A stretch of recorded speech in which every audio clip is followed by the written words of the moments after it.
여러분 오늘도 안녕하십시오. 이신근 TV에 오신 여러분을 뜨겁게 환영하고요. 고마움을 표합니다. 저의 유튜브에는 여러 가지 내용이 다양하게 펼쳐지고 있는데 그 중에 하나가 나의 지나간 생애를 되돌아보면서 질문하면서 내가 잘 살았나, 왜 그렇게 살고 그렇게 말하고 그렇게 행동했나를 되돌아보고 남은 인생을 좀 의미 있게 정리하려고 마련한 하나의 코너입니다. 나의 생애와 신학을 여러분에게 무슨 자랑하려고 하는 것이 아니라 제가 한번 정리하자는 뜻입니다. 여러 차례 방송해드리는데 오늘은 제목이 내가 조정남 박사님에게 저항한 이유입니다. 며칠 전에 존경하는 조정남 박사님이 96세로 돌아가셨고요. 그래서 제가 출마하는 뜻에서 조정남 박사님이 어떻게 자신이 스스로 공부하고 어떻게 살아왔는지를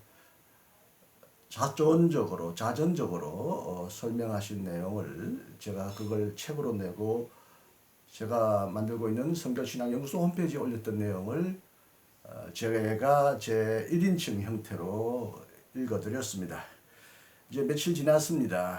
유가족에게도 위로를 표하고 또 고인에게 하나님의 위로도 축복도 기원하면서 내 생에서 꼭 짚고 넘어가야 할 중요한 사건 하나를 여러분에게 소개해드립니다.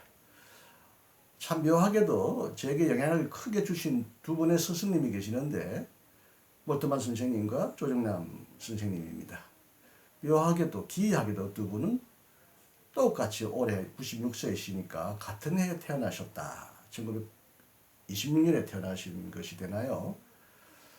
그래서 같은 동년배로서 제게 큰 영향을 주신 두 스승님, 이렇게 몰트만 선생님에 대해서는 제가 여러 차례 설명을 드렸고 지금도 살아계셔서 이제 언젠가 돌아가시면 또 한 번 더 추모하는 영상을 보낼 생각입니다만은 이 조정남 박사님은 물론 제게 신학적으로 인격적으로도 영향을 주신 분이지만 시대적 상황에서 또 두 사람의 어떤 신학적 정치적 견해의 차이 때문에 서로 대립한 흔적이 있고요. 이것이 저의 인생에도 큰 불곡과 의미 있는 어떤 영향력을 미쳤는데요. 그래서 많은 사람들이 이미 알고 계시고 또 궁금해 하시겠지만 내가 왜 조정남 박사님에게 저항하고 투쟁했는지를 좀 소상하게 이제 정리해보려고 합니다. 제가 잘했다. 조정남 박사님이 이제 돌아가셨으니까 마음껏 비판해도 좋겠다. 이런 뜻이 아니라 이제 좀 역사에 관한 이야기를 좀 정리해서 불필요한 오해와 편견도 해소하고 많은 분들에게 좀 더 사실을 객관적으로, 물론 제가 보는 입장에서 주관적이겠습니다만 제 입장에서 가급적 충실하게, 사실에 충실하게 말씀을 드리려고 합니다. 우리 성결교회 초기에 큰 영향을 끼치신 분이 임명재 목사님이고요. 이분에 관해서는 다양한 글과 논문 그리고 한 권의 평전과 같은 책도 쓰여진 적이 있습니다. 조정남 박사님도 장기간 학교에서 지도자로 수고하셨고 또 교단에도 큰 기여를 하시면서 또 실제적으로 저뿐만 아니라 많은 사람들과 대립하고 충돌했던 흔적들이 많습니다. 이분도 언젠가는 어떤 분에 의하여 기록되거나 또 하나의 평전으로 책으로 발표될 가능성이 크다고 생각합니다. 그런 분들 위해서라도 서울 신대를 중심으로 얽혔던 과거에 지난 역사를 좀 제 입장에서 말씀드림으로써 저뿐만 아니라 조정남 박사님을 객관적으로 냉철하게 평가하는 데 도움이 되는 방송이 되기를 바랍니다.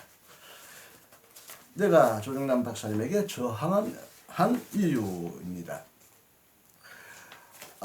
내가 1971년도에 서울 서대문구 충정로 아현동의 언덕에 위치한 빨간 벽돌로 고색 창문한 건물이었던 서울신학대학교 교정에 1971년도에 신학과에 입학을 했는데요. 그 당시 사실은 과가 하나밖에 없었고요.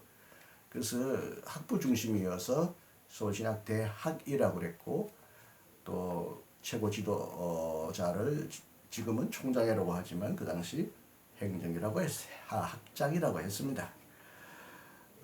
제가 사실은 서울신학대학에 입학하였지만은 조정남 박사님의 강의를 거의 듣지 못했습니다. 한 4년 전에 1968년쯤 한국의 에모리 대학에서 학위를 마치고 돌아오신 이후에 제가 입학한 지 얼마 전에 학장이 되셨어요. 그래서 학장직을 수행하시고 또 머지나 캠퍼스를 부천 지금의 소사에 있는 캠퍼스 이전을 위하여 동분서주하시고 모금하시느라고 바쁘셨기 때문에 강의실에 거의 들어오지 않았습니다. 요한 웨슬리라는 과목이 필수 과목이었는데 한두 번 들어오셨나? 거의 들어오지 않으셨고요. 다른 분을 보내셨고 그래서 서울에서 학교 다닐 때는 조 박사님에 대한 큰 기억은 없습니다. 단지 30대 초반에 학장이 되셔서 30대 중반 후반인가요? 하여튼 이것은 제가 정확하지 않습니다만은 굉장히 멀리서 뵈는 모습이 깨끗하고 근엄하고 뭔가 학문적인 우리 서울신학대학의 역사에서 최초로 에모리 대학에서 미국의 유명한 명성이 있는 대학 에모리 대학에서 학위를 받고 오신 분이라 학문성에서 단연 돋보이는 두드러지는 어떤 카리스마를 띠고 계셨어요. 그리고 종종 설교를 하셨는데 당연히 외적 내적으로 큰 부러움과 존경을 받는 분이셨습니다. 그러나 서울신학대학교에 다닐 때 소사로 이전하기 이전에는 특별한 그 감동이나 반감은 없었는데 이제 서울신학대학교 교정이 소사로 이전한 이후에 무슨 과목이었는지 모르겠는데 조정남 박사님에게 웨슬리에 관한 과목을 들었는지 한번 제 기억으로 그렇습니다. 제 옛날 학첩부를 찾아보면 다 찾을 수 있을 텐데 그렇게까지는 하지 못했습니다. 여기서 제가 요한 웨슬리 신학을 조정남 박사님께 처음 소개받았지만 거의 강의를 하지 않으셨기 때문에 그분이 소개한 윌리엄 캐논의 책인가요? 그 책을 일일이 그 100개 이상의 그 질문지를 주셔서 그 질문에 답하는 방식으로 이 책을 읽으라고 하셨기 때문에 참 그 방식이 좋았습니다. 읽었던 기억이 나고요. 웨슬리 신학이 단순히 봉사의 설교가 아니구나. 그 안에는 깊은 신학적 내용도 있구나 하는 감동을 받은 적은 있습니다. 그러나 직접적인 강의는 거의 듣지 못했고요. 나중에 이제 강의를 한 편 들었던 기억이 나는데 아마 그 당시는 이제 박정희 장기 독재 집권에 저항하는 학생 데모가 거세게 일어났고 저도 앞장섰기 때문에 학교가 굉장히 파행적으로 운영되고 휴학을 아주 했고요. 수업이 자주 중단되어서 계속 수업을 이어간 기억은 없습니다. 하여튼 어느 날 조 박사님한테서 웨슬리 신학을 듣고 제가 이런 질문을 한 적이 있습니다. 다시 말하면 여기 최초의 그분에 대한 저항이라고 할까요? 비판이라고 해야 하겠죠. 오늘 그냥 제목이 저항이니까 저항이라고 통일합니다. 저항이라니까 뭐 대단한 것처럼 보이지만 비판이고 반론일 수도 있겠습니다. 자, 다시피 요한 웨슬리는 종교개혁자 루터의 영향을 받아서 믿음으로 옳게 된다는 것을 또 받아들이고 또 이제 올드스 게이트를 비롯한 여러 장소에서 가슴이 뜨거워지면서 성결의 체험을 했고 그래서 그리스도인의 완전의 교리, 온전하게 되는 성결의 교리, 거룩한 거룩의 가르침을 강조했는데 그 당시 휘필더라고 하는 또 유명한 칼빈계 계통의 목사, 장로, 영국 목사와 동시에 활동하면서 서로 대립을 했던 것 같습니다. 여러분 잘 아시다시피 장로교에서는 5가지 교리 중에 하나인 전적인 타락을 주장합니다. 웨슬리는 원래 성공회 출신 사제였지만 이 칼빈과 혹은 종교개혁자들의 공통된 견해인 인간의 전적인 타락, 완전한 부패를 받아들였던 것으로 보입니다. 그래서 웨슬리는 내가 칼빈과 머리카락 하나의 차이밖에 없다. 나도 전적인 인간의 타락을 믿는다. 그러나 전적 타락했기 때문에 인간이 완전히 무능해졌고 오직 하나님의 일방적인 섭리에만 막 내맡겨져 있다. 그리고 이미 그것은 하나님이 천지를 창조하시기 전부터 인간을 두 부류로 예정한 이중 예정론에 근거했기 때문에 예정한 사람을 하나님은 반드시 부르시고 감동하시고 구원하신다. 이런 예정론 교리를 주장한 것에 비해 웨슬리는 그렇게 되면 전도의 동력, 전도의 복음의 정선이 약해진다 혹은 사라진다고 생각하여 이중 예정론을 반대했고 또 전적인 타락은 동의했지만 기이하게도 선행적 은총이라는 교리를 여기 추가하여 인간의 책임을 강조했습니다. 인간은 전적으로 첫 인간 아담은 전적으로 타락했지만 하나님이 즉각적으로 은총을 부여하셔서 하나님의 은총에 응답하고 거부할 수 있는 가능성을 내려놓았다. 이거 리스판스블 그레이스라고 지난번에 조정남 박사님의 쓰신 그 글을 읽어드릴 때도 나왔던 내용이죠. 리스판스블 그레이스. 리스판스란 말은 리스판드, 반응한다, 호응한다, 호응하는 은혜다. 은혜는 인간이 호응하도록 인간에게 책임을 부여하는 것이지 일방적으로 인간을 마음대로 강요하는 은총이 아니다. 그래서 웨슬리는 선행적인 은총에 근거하여 인간도 하나님의 은총에 응답하거나 거절할 수 있는 자유가 있고, 그래서 믿지 않고 구원받지 못하는 것은 하나님의 예정에 기인하는 것이 아니라 인간의 불신한 자기 책임에 근거한다라고 주장했습니다. 저는 순간 아담이 역사적인 인물이냐 아니냐라는 그런 고민은 그 당시에 하지 않았는데 아마 신학과 3학년, 4학년쯤이었던 것 같습니다. 전적인 타락 교리도 제 가슴에 깊이 와닿지는 않았는데 전적으로 타락하자마자 하나님이 선행적으로 은총을 부여해 주셨다. 이 선행이란 말은 프레베니렌 라틴 말로 프리베니언트 먼저 온다는 말인데 인간이 하나님의 은총에 응답하기 전에 그 전에 먼저 은총이 와서 그 은총에 근거하여 인간은 하나님에게 호응할 수 있다, 반응할 수 있다. 그래서 리스판시빌리티, 리스판스블 책임질 수 있다. 자기의 행동에 대하여 이런 뜻이 되겠는데 인간의 그 결정을 근거로 할 때는 결정이 이전에 온 것으로서 선행적인 은총이지만 선행이라면은 항상 먼저 와야 되는 거 아니에요. 인간의 모든 행동에 앞서서 오는 것이어야 하는데 왜 하나님이 선행적으로 은총을 부여하셨다면 인간이 전적으로 타락하지 않도록 보호해 주시고 지켜주시면 되지. 왜 타락한 사건 이후에 타락한 것을 기다렸다는 듯이 가만히 계시다가 타락한 이후에 또 은총을 주셔서 회복해 주시느냐. 이미 인간은 창조부터 태어나기 전부터 하나님의 은총 아래 있는 것이고 은총 아래 있는 인간은 전적으로 타락할 수 없다라고 생각을 했지만 전적으로 타락했다 해도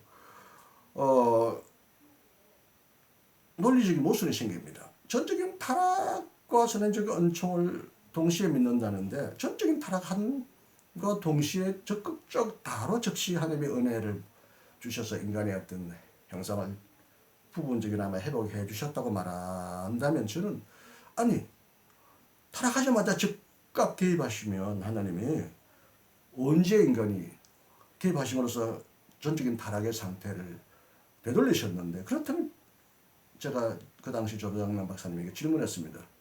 단 몇 차라도 어느 순간이라도 인간이 전적인 타락한 상태에 있었느냐. 타락하자마자 적극적으로 선행적인 은총이 주어졌고 그래서 인간은 전적인 타락한 상태가 아니기 때문에 하나님의 은혜에 응답할 수 있게 되었다면서요. 그러면 도대체 전적인 타락했다는 그 시간이 단 1초라도 있었나요? 얼마 동안 전적으로 타락해 있다가 은혜를 입어서 이제는 또 책임적인 인간으로 회복됐단 말입니까? 라고 질문을 했습니다. 제가 이것을 기억하는 것은 제 기억력이 좋아서도 그렇겠지만 이에 대하여 조정남 박사님이 아무런 대답을 하지 못하고 빙긋이 겸연쩍게 웃으시는 것 같습니다. 논리적으로는 빈틈이 없었습니다. 전적인 타락과 동시에 즉각적인 선행 은총의 부여가 있다면 논리적으로는 그럴듯해 보이고 논리적으로는 설득력 있어 보이나 실제적으로는 전혀 타당치 않습니다. 예를 들면 내 아들이 위험해서 혹은 스스로 잘못해서 불구덩이에 빠졌다고 합시다. 물론 내가 그걸 보든지 안 보든지 그건 나중에 구원해냈다면 큰 상처를 입고 전적으로 생명을 잃을 수 있겠지만 떨어지자마자 바로 건져냈다면 불에 탈 틈도 없이 그냥 떨어지는 즉시 그냥 혹은 떨어지는 과정에서 그냥 바로 건져냈다고 볼 수가 있다면 인간이 도대체 전적인 타락했다는 게 뭐냐? 얼마나 몇 시간 동안이나 타락했다는 말이냐? 일단 신학적으로 제가 조광영 박사님에게 반문을 했지만 돌아가시기 전까지 더 이상 이런 질문을 하지 않았고 그래서 조정남 박사님으로부터는 직접적인 대답을 얻지 못했고요. 나중에 장기영 박사님이 학위를 마치고 한국에 돌아와서 발표할 때 이 질문을 똑같이 했더니 그는 인간의 질적인 타락, 어떤 상태로서의 타락보다는 모든 인간이 범죄했다. 타락의 범위를 말하는 것이지 인간이 완전히 타락했다는 건 아니다. 그래서 이는 실제적으로 전적인 타락을 말하지 않았다라고 하는 그 말도 정답인지 아닌지 모르겠습니다만 그런 대답을 들었던 적이 있습니다. 불행인지 다행인지 다행이라고 말할 수는 없어도 조정남과 충돌하게 된 두 번째 이유는 정치적인 것이었습니다. 특히 74, 5년 제가 3, 4학년 때쯤 됐을 때 박정희의 유신 통치가 말기에 극도의 상태에 도달했습니다. 위수령, 계엄령 발표하고 유신 입법이라는 악법을 제정하여 장기 집권, 영구 집권을 꾀할 때 서울뿐만 아니라 전국에서 들불처럼 데모가 일어났고 서울신학대학교에서도 저는 대의원의장이었기 때문에 학생 회장이었던 내 친구와 함께 여러 임원들과 함께 그 데모에 나섰고요. 제가 좀 문장력이 있다 하여 성명서는 대부분 제 손으로 작성되었습니다. 아니나 다를까 이제 학교 앞에서 경찰과 대치하고 체류가스 마시가면서 대치하고 그렇게 몇 차례 시위를 했고요. 저는 몸이 병약하기도 했지만 몸으로 부딪히지는 않았습니다만 강당에서 학생들에게 왜 우리가 저항해야 하는지를 제가 설명도 하고 머리를 빡 깎고 그 민주투사처럼 열심히 앞장서서 싸웠는데요. 얼마 후에 학교는 저에게 아마 6개월 근신이었는가요? 그 정도의 징계를 내렸습니다. 우리 학우들은 6개월 근신도 받아들이지 못한다고 수업을 중지하고 징계를 풀으라고 막 데모하고 그랬습니다. 근신 정도는 큰 징계는 아니죠. 그런데 얼마 후에 그 당시 학생처장이었던 강건한 교수님으로부터 내가 무기정학을 받는다고 학생회장과 대의원 의장이 제일 큰 책임을 지고 무기정학을 내린다는 거예요. 저는 힘없는 학생으로서 순순히 이것을 감수할 수밖에 없었습니다. 학교가 학생을 보호하기보다는 학생들을 징계한다는 게 못마땅했습니다. 더욱이 한 번 징계를 내렸는데 교육부에서 압력이 왔다는 이유로 한 사건에 대하여 2번이나 징계 내린다는 것은 실제적으로 불법한 것입니다. 이중 징계는 할 수 없는 것입니다. 만약 제가 그 당시 소송했더라면 끝까지 재판했더라면 이겼을 것입니다. 학교에서는 고맙게도 가벼운 징계를 내렸지만 교육부의 압력에 굴하여 무기정학 처분을 내렸습니다. 어쩔 수 없이 감수하여 1년 반 후에 제가 복직했는데 저는 당연히 무기정학을 이라는 처분을 받고 1년 반 만에 복직을 한 걸로 오랫도록 알았는데 나중에 독일 유학 갔다 와서 목사 안수 받기 위하여 여러 가지 서류를 낼 때 앞에 성적 증명서만 주로 제출하던 내가 뒤에 있는 면 학적부도 복사해서 제출하게 되어서 뒤를 보다가 저는 깜짝 놀랐습니다.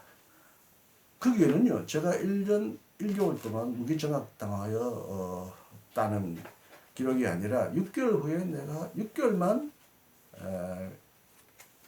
뭐라 그러나요? 휴학 처분을 당했고 복학했다고 되어 있고요. 복학하자마자 내가 자진 휴학했다고 기록되어 있어요. 내가 그런 적이 없는데 학첩부가 완전히 위조되었다는 것입니다. 사실 그 당시 교무과장은 이 조정남 박사님의 가까운 친척이었고 나중에 또 다른 학첩부를 학부형으로부터 돈을 받고 위조해서 이것이 발각되어 학교에서 물러난 그분이었는데요. 이모 씨입니다. 이모 씨의 필적이 아니고 조모 씨의 필적이었던 것 같아요. 그 당시 뭐라고요? 장모님이셨는데 여튼 학교에 대항한 것이 아니라 독재 정권에 대하여 대항을 했기 때문에 잘했다고 칭찬을 못할지언정 그냥 순수히 그냥 교육부가 지시하는 대로 징계를 하고 또 징계를 했으면 합법적으로 징계를 해야 되는데 불법적으로 이중 징계를 하고 나중에 보니까 학적부도 허위로 위조하고 참 저는 이 내용에 대하여 조 목사님에게 직접 따지거나 묻지 않았습니다. 저건 이것은 정치적 저항이었어요. 독재 정권에 대한 정치적 저항이었지만 내부적으로는 데모를 해라고 부추기거나 잘했다고 박수는 못 치더라도 불의에 저항한 학생을 성서에도 수많은 예언자들 특히 예수님도 불의한 정권과 권력에 대하여 저항한 기록이 있지 않습니까? 그걸 인정해주거나 묵과해주지 못할지언정 무력하게 교육부의 압력에 불복하여 징계하고 나중에는 학습까지 위조하는 이 사항은 오래오래 내가 조 박사님에 대하여 부정적인 생각을 갖게 되는 원인이 되었습니다. 세 번째는 정치적 저항과 신학적 저항이 함께 이제 붙어 있는데요. 제가 이제 사병 군대 복무 마치고 결혼하고 그리고 첫 애를 낳고 곧바로 1983년에 독일 유학을 떠나서 1988년 1월 달에 귀국했습니다. 서신대에서는 나보다 일찍 독일 유학 간 분이 한 두세 번 있었지만 독일에서 박사학위를 받고 온 사람이 처음이었습니다. 그리고 그 당시 신학대학 교수님 중에는 대부분이 석사학위 정도로만 가지고 학위를 수업을 진행했고 많은 분들이 전공과 상관없이 이 과목 저 과목 가르쳤기 때문에 학생들의 불만이 폭증했습니다. 교수 충원에 대한 갈망이 매우 컸던 상태였습니다. 근데 사실 이 조중남 박사님은 한번 14년간인가요? 연이어 학장 총장직을 수행하셨는데 장기간 수행하시면서 학생들의 피로도도 증가했고요. 특히 외국에 공부하고 있는 많은 분들이 들어오지 못하고 조 박사님에 의하여 막혀있다는 생각을 했고 교수 수준이 너무 낮으니까 좋은 교수님들을 모셔달라는 데모를 끊임없이 했습니다. 결국 그분은 학생들의 데모 끝에 14년의 임기를 마치고 그만두셨고요. 그 이후로 이제 미국에 있는 많은 분들이 교수님으로 영입되어 들어왔습니다. 한희심, 김갑동, 장중열 박사님 등등 이런 분들이 조 박사님 물러가신 이후에 드디어 학교에 올 수 있었을 만큼 조 박사님의 학교 운영이 매우 독단적이거나 자기중심적이었다는 생각을 떨칠 수가 없었습니다. 그 당시로서는. 조 박사님의 의도가 무엇이었던 간에 의도가 아무리 순수해도 철저히 자신의 입맛에만 골라 교수를 채용하거나 또 자기를 반대하는 사람을 거부하는 내용은 많은 신학생들에게 큰 궁금증과 반감을 일으켰던 것이 사실입니다. 14년간의 제밀 총장 복무를 마치고 중간에 이제 이상훈 박사님이 이제 총장을 물려받았는데 또 나중에 이제 총장 선거에서 조정남 박사님이 또 총장직에 도전하셔서 성공하셨어요. 제가 유학하고 들어오자마자 그 해에 총장이 바뀌어버린 거예요. 이상훈 박사님은 뭐 제가 논문만 쓰고 돌아와서 인사를 드렸을 때 학위 마치면 임명해 주겠다고 말씀하셨는데 총장 선거를 앞두고 완전히 나를 무관심하게 대하시고 다른 데 가보라고 그러시더라고요. 그것도 매우 섭섭했습니다만은 이제 조정남 박사님이 드디어 이제 또 총장이 되셨어요. 우리나라 옛날에 대통령이 하면 박 대통령밖에 없었습니다. 왜냐하면 그분은 막 18년간 대통령직을 수행하면서 다른 대통령이라는 생각을 해보지 못할 정도로 장기 집권했잖아요. 조정남 박사님도 사실은 이 임기를 마치면 18년 총장 수행을 하는 분이 되셨습니다. 소신대 역사에서 전무후무한 거죠.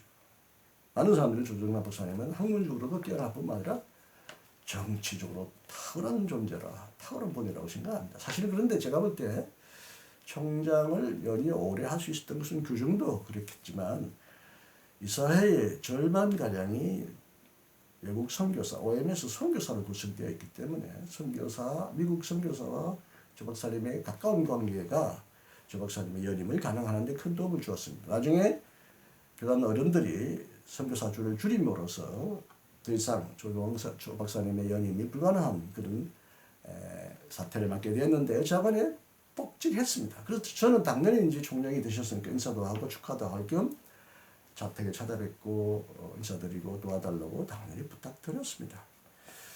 그런데 한 달 가도 두 달 가도 세 달 가도 교수 임용 소식도 없고 공고 소식도 없고 공고를 안 하는 거예요. 저는 그냥 꿀먹은 버거리를 있을 수밖에 없었습니다. 어떡합니까? 그런데 그 당시 어쨌든 또 학내에서 많은 소요와 데모가 일어났습니다. 지금으로 보면 무슨 이유인지 모르겠는데 하여튼 조 박사님의 행정이나 정치에 대한 혹은 학사 운영에 대한 학생들의 불만이 또 터져 나왔던 것 같습니다.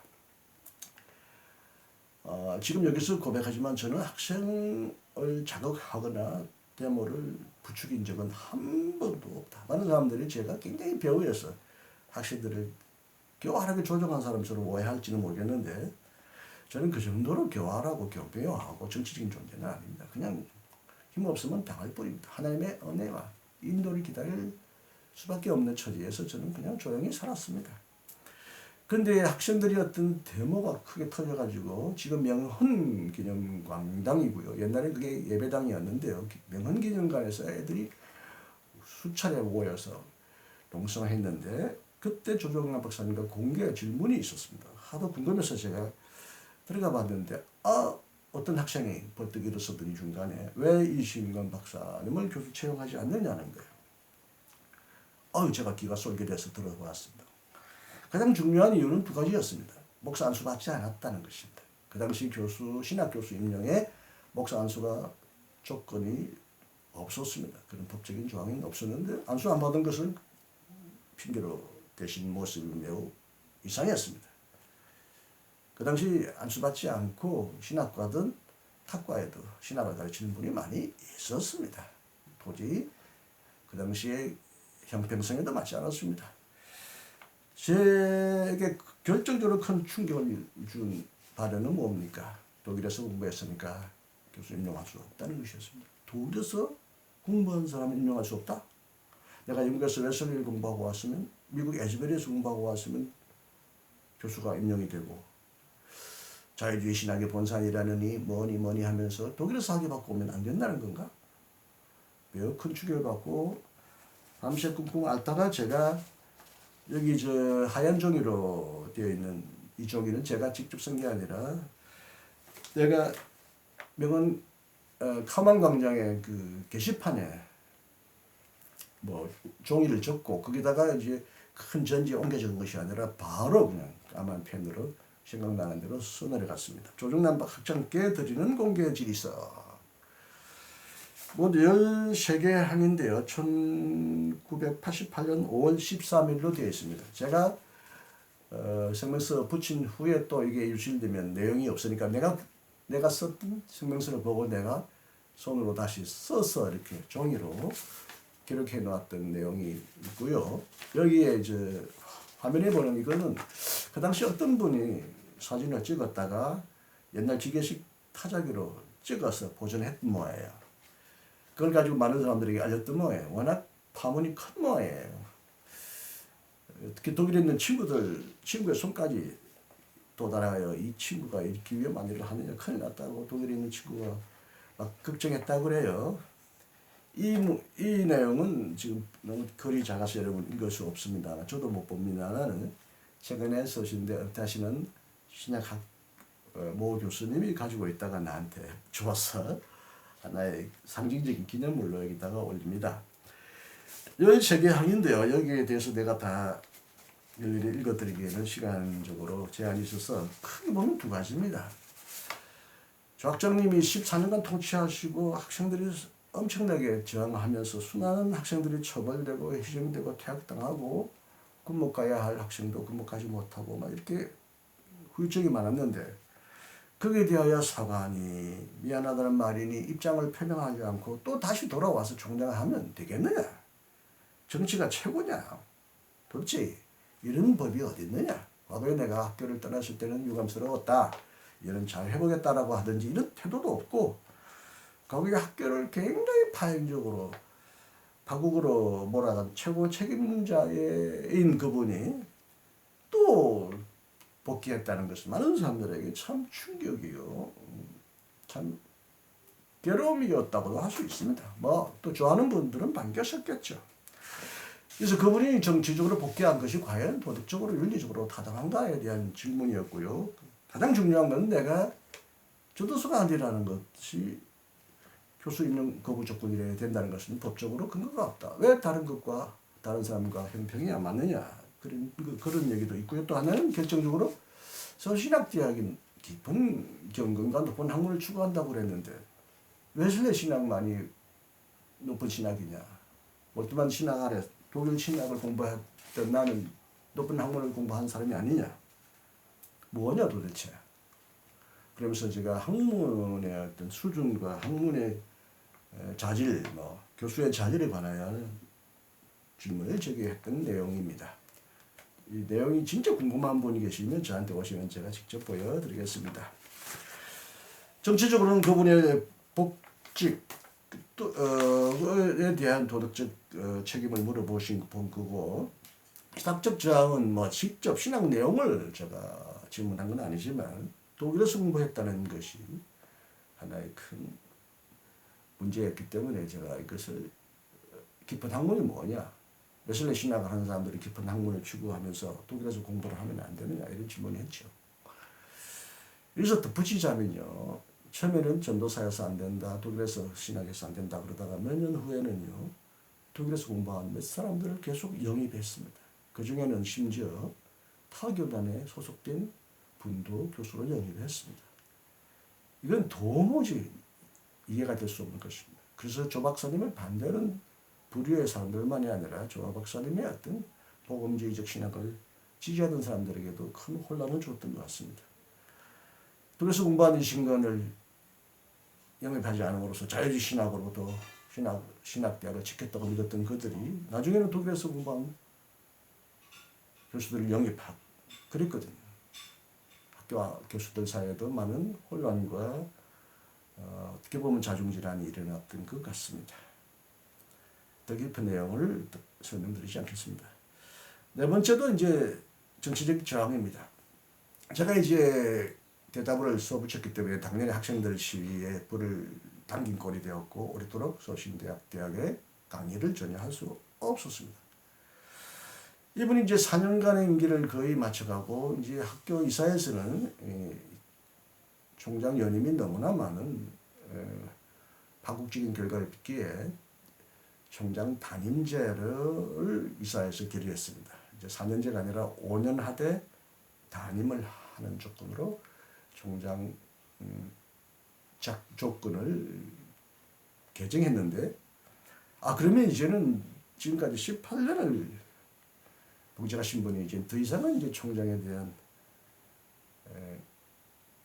욕망을 접으시겠다고 생각했는데, 학생들이 계속 총장님에게 총장 연임을 포기하십시오라고 했는데 묵묵부답이셨고 결국 총장 연임하시겠다는 의지를 보셨습니다.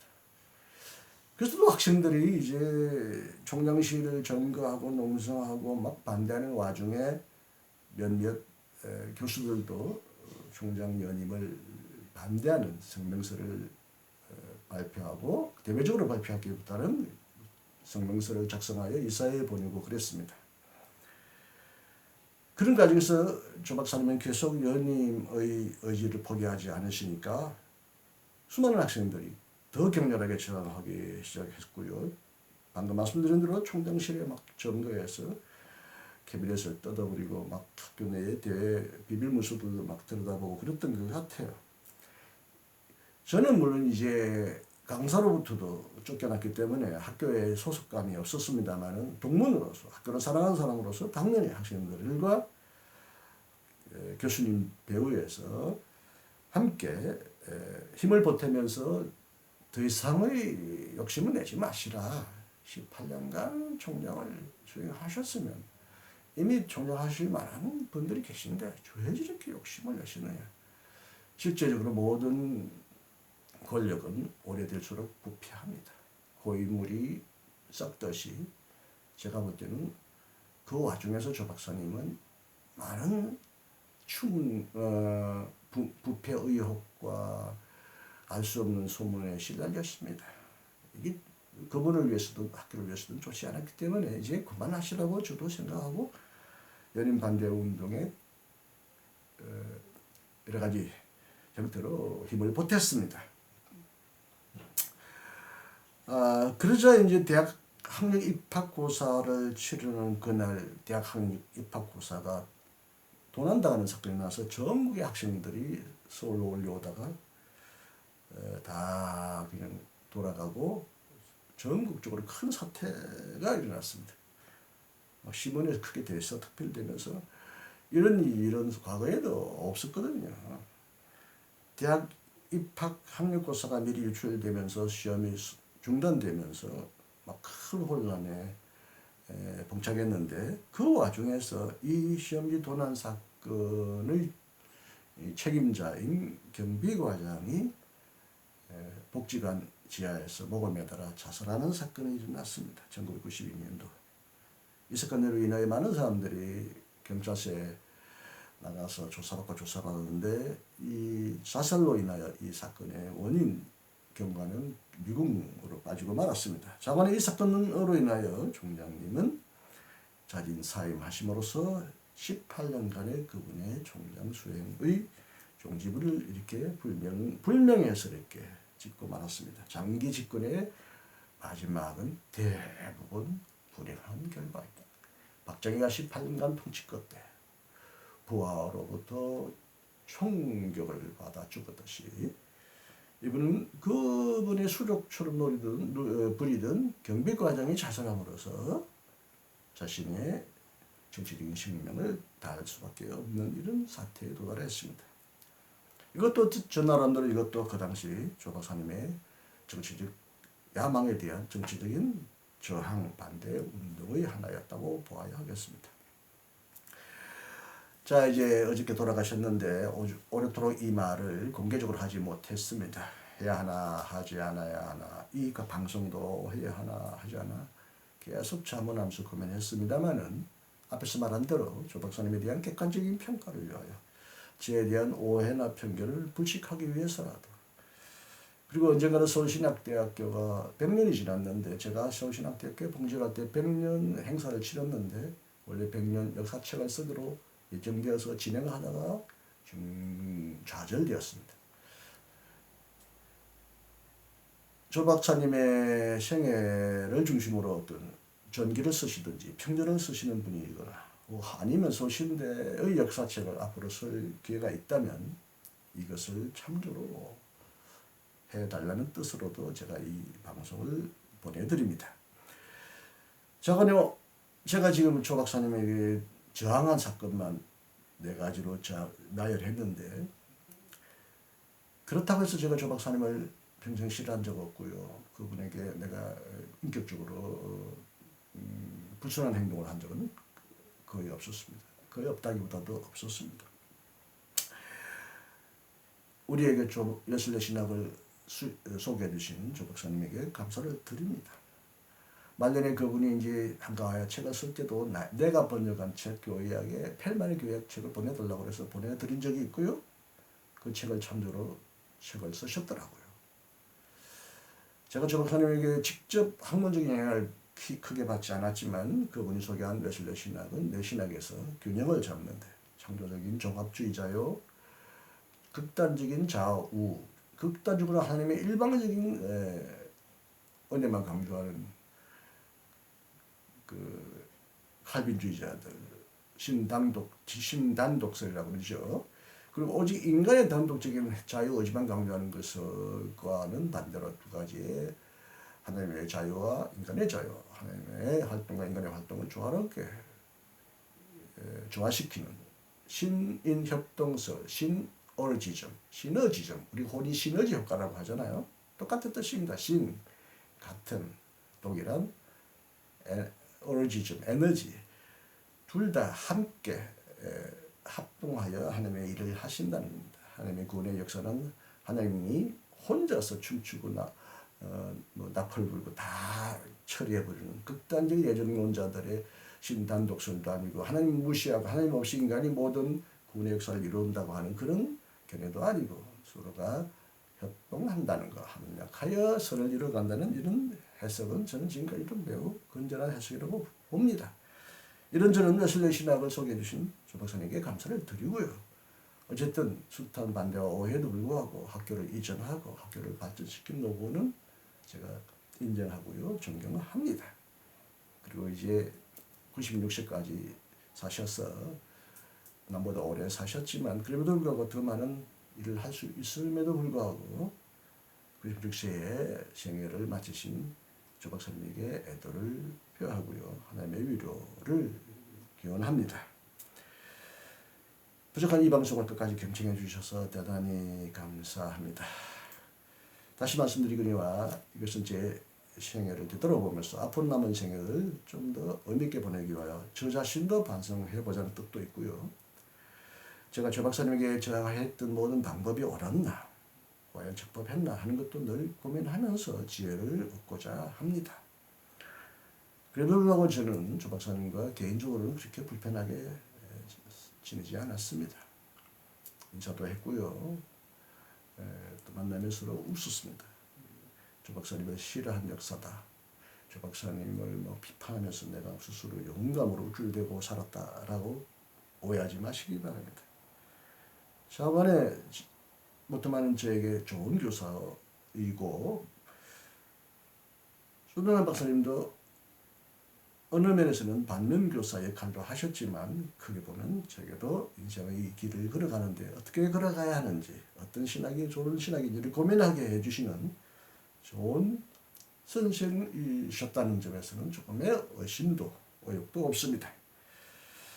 자, 너무 말이 길어지면 또 여러분이 불편해하실까봐 이것으로 끝내겠습니다. 저희가 방송을 끝까지 경청해 주셔서 대단히 감사합니다. 안녕히 계십시오. 이신근이었습니다.